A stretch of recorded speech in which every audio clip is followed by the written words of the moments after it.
You know that feeling when you wake up and suddenly the air just feels totally different. Like you have this overwhelming, almost caffeinated urge to completely overhaul your life. Oh, absolutely. It's like you're riding this massive wave of just undeniable certainty. Right. And before noon, you said yes to, I don't know, a massive new project at work, and you agreed to help a friend move across town. Yeah, you signed up for a half marathon, promised to bake 3 dozen cupcakes for tomorrow. Exactly. You feel like the absolute master of your domain. You're invincible. In that morning window, at least. Yeah, right. Because then dinner time rolls around and the adrenaline just totally crashes. You look at your calendar and that invincible feeling is entirely replaced by just sheer, unadulterated panic. Yeah, because the reality of the follow-through finally sets in. I mean, the vast, echoing gap between your morning ambition and your actual evening capacity becomes really painfully obvious. It is the ultimate trap. And that very specific, very human trap is exactly what we are decoding in our deep dive today. Right, and we have some really fascinating material to work with. We do. We're exploring an incredibly insightful set of sources from Tarot by Heisi. We've got an astrological forecast targeting April 5th, 2026, which is just a couple of days from now, by the way. And alongside that, we have this companion narrative, a StoryScope titled The Weight of Yes. Yeah, the weight of yes.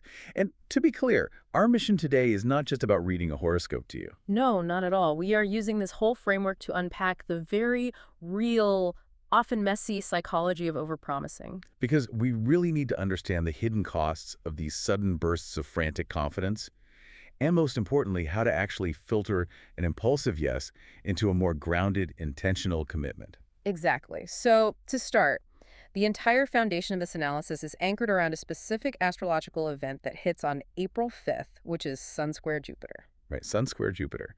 And the defining characteristic here is this jarring, just massive shift from introspection directly into action. Suddenly, confidence is sky high, and we are ready to make these bold moves. But to understand why this happens, I mean, we need to look at the mechanics of that astrological tension. Okay, unpack that for us. Sure. So in astrology, the sun represents our core ego, right? Our basic identity. And Jupiter represents expansion, abundance, basically the urge for more. And the square is the tension part. Yeah, a square is an aspect of friction or conflict. So when your core ego clashes with the planet of boundless expansion, you get this exact phenomenon. It creates an inflated sense of capacity, but without the necessary structure to support it. That makes so much sense. It really reminds me of, well, it's like staring at a messy, disorganized garage for weeks on end. You've been meaning to clean it. You're vaguely thinking about organizing it. We've all been there. Yeah. And then one Saturday, under this kind of energy, you just snap. You drink 3 espressos, you march out there, and you drag absolutely everything out onto the driveway. The rusty bikes, old paint cans, holiday decorations, just an absolute frenzy of action. And in that exact flurry of movement, your brain is giving you this massive dopamine hit. You feel incredibly accomplished. Totally. You feel like a hero. But then, you stand there on the driveway, hands on your hips, and the adrenaline fades. And you look around. Yeah, and you realize you don't actually own any storage bins, you haven't built any shelves, you have all this frantic energy, and you took massive action. But you have zero infrastructure to handle the chaos you just created. That is the perfect visualization for this Sun square Jupiter tension. I mean, we feel entirely ready to say yes to something big or take a major risk, but we completely bypass the emotional and practical logistics. We drag everything onto the driveway without a blueprint. Exactly. Yeah. We have the impulse, but we lack the grounded capacity. But here is the fascinating contradiction at the heart of this whole dynamic. Well, right, the vulnerability part. Yes. Because you would naturally assume that someone operating with sky-high confidence, out there dragging things onto the driveway, would be relaxed and self-assured. But actually, this specific type of forward momentum makes people highly vulnerable. Which seems so backwards, right? If I'm confident, why am I vulnerable? Because deep down, your subconscious brain is acutely aware that the garage is empty and there are no storage bins. The confidence is just a veneer. Oh. It's an inflated bubble of optimism bias.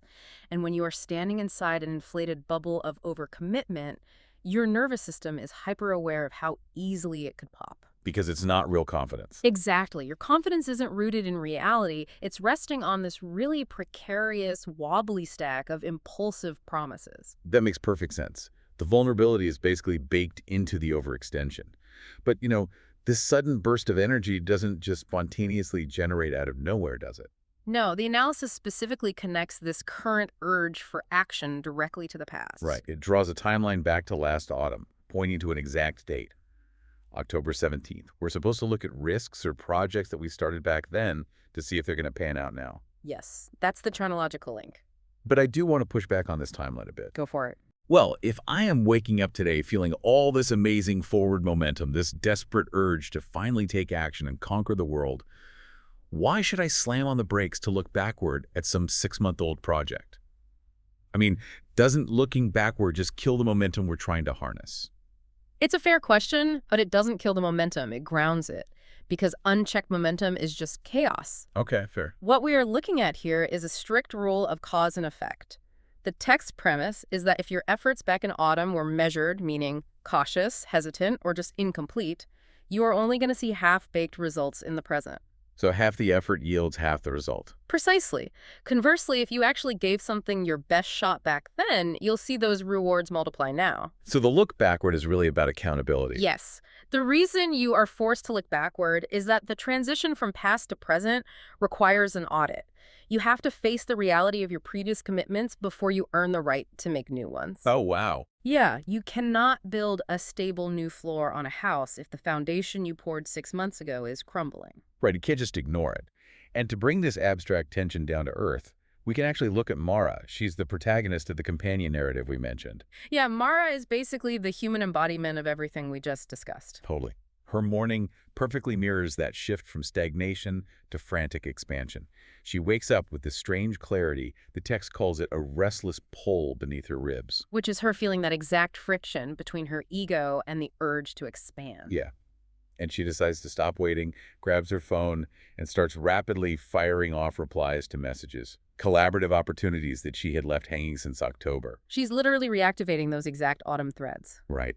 And in doing so, we are introduced to this brilliant, universally relatable concept. Mara remembers a specific promise she made back on a cold evening in October. She remembers saying yes to it, and this is a quote, as if it were a placeholder, something to be filled in later with competence she did not yet possess. The placeholder, yes. I mean, this is a profound psychological trap. It really is. Think about the concept of temporal discounting. As humans, we naturally devalue the cost of future commitments. How often do you accept a calendar invite for a daunting project 3 months from now?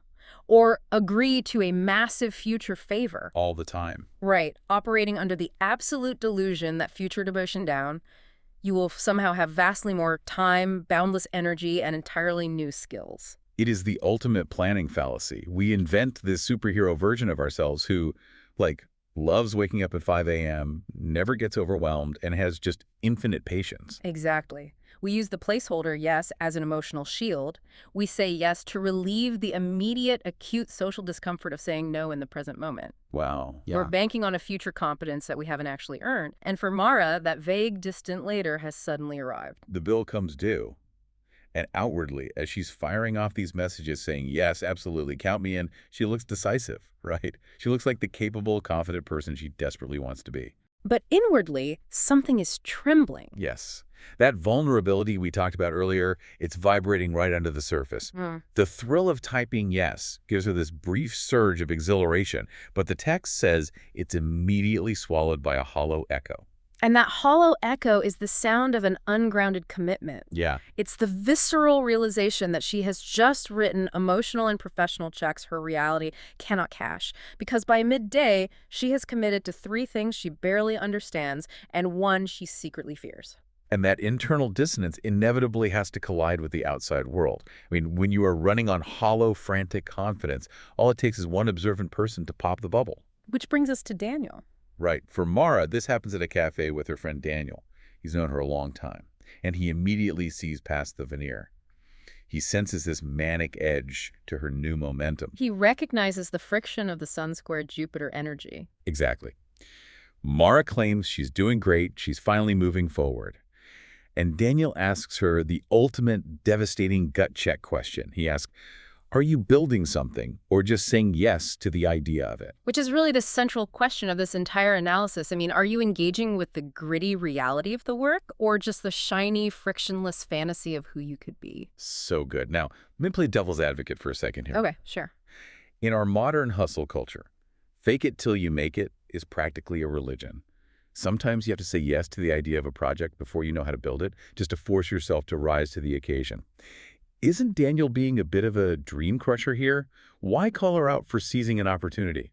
It's a really valid point, but it highlights a crucial psychological distinction. A healthy fake it till you make it approach requires a growth mindset. Okay, that's all. It requires the humility to say, I don't know how to do this yet, but I am going to learn. But remember the core warning about this expansive astrological energy. Vulnerability masks itself as defensiveness. Ah, right, because the ego's trying to protect itself. Exactly. If Mara were truly operating from a grounded place of growth, Daniel's gentle question wouldn't threaten her. But neurologically, when our ego writes a check we know we can't cash, our brain perceives any questioning as a direct threat to our social standing. Wow. So even though he's just being a good friend. Right. Daniel isn't attacking her, but her brain reacts as if he is, because it's desperately trying to protect that fragile placeholder yes. And her reaction is explosive. I mean, Daniel's question strikes a raw nerve. And she feels the sharp edge of defensiveness. She snaps at him, accusing him of always thinking she'll fall short. Her immediate reflex is, people always think, I can't handle things. And her sharp reactive defensiveness is the ultimate metric here. It is proof that her yeses are driven by ego and frantic energy, not grounded capacity. Right. Because when our confidence is real, it can withstand curiosity and questioning. When it's frantic and hollow, the slightest breeze of doubt feels like a personal attack. Defensiveness is the alarm bell for unearned confidence. Defensiveness as an alarm bell. I love that. That is a brilliant way to frame it. The defensiveness is the symptom, but it forces us to ask, what is the cure? How does someone caught in their own flurry of overcommitment, someone dragging everything onto the driveway, actually fix it? Well, the cure is the audit. You have to wait for the adrenaline to fade, and you have to face the music of your own capacity. And we see Mara do exactly this. When the story moves into the evening, she's alone in her flat. The caffeinated urge from the morning is completely gone. The crash. The crash. She opens her laptop to actually review the reality of what she just agreed to. She looks at the project from October, the one that started as a placeholder, yes, and the reality is brutal. Yeah, she finds half-formed ideas, incomplete drafts, basically effort given in fragments. She literally mutters the exact phrase from the forecast. Half-baked. Yeah. She realizes that hoping time alone would fix the project without her actual sustained effort was a complete delusion. Right. But the real breakthrough happens when she contrasts this. She opens another file, a recent project, one she actually bled for. And this contrast is where the real learning happens. So what does the recent project look like? It is full of long nights, careful revisions, and moments of intense doubt that she actually pushed through instead of avoiding. It isn't perfect, but it is whole. And reading that, something in her chest finally steadies. The difference between the frantic, half-baked promise and the grounded, whole reality is just undeniable. She finally realizes that not everything she said yes to deserved the same weight. Not every impulse to act is rooted in clarity. I mean, much of it is just noise. Yeah. And this leads to the hardest, most courageous part of navigating this expansive energy. She doesn't just sit with this realization, she acts on it, but the action is entirely different from her morning frenzy. Right. She starts going back through her list. She starts sending replies. Some are firm, some are apologetic, and a few are withdrawn entirely. She actively begins retracting her earlier frantic yeses. Which requires immense humility. It is incredibly difficult to step back from the edge, to swallow your pride and right-size your commitments. Oh, absolutely. It is so much harder to send the, I actually don't have the capacity for this text than it is to send the absolutely count me in text. You have to grieve the fantasy of your infinite superhero self and accept the limitations of your human self. But the payoff is immense relief. With each retraction, she feels like she's stepping back from an edge she hadn't realized she was approaching. The unmanageable pile becomes an honest, structured list. She finds her boundaries. She moves from the illusion of action to the reality of building.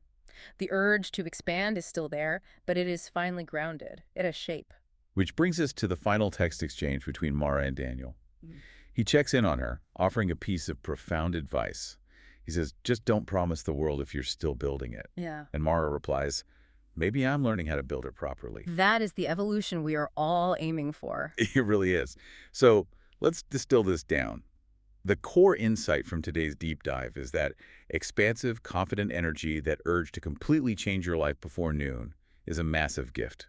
But it is also a dangerous trap if it lacks boundaries. A real yes is not just a word you throw out to relieve social pressure or feel good in the moment. A real yes requires acknowledging the heavy, unglamorous weight of the follow-through. And if you are listening to this right now, I really encourage you to run your own audit. Are you sitting on any placeholder yeses from last autumn?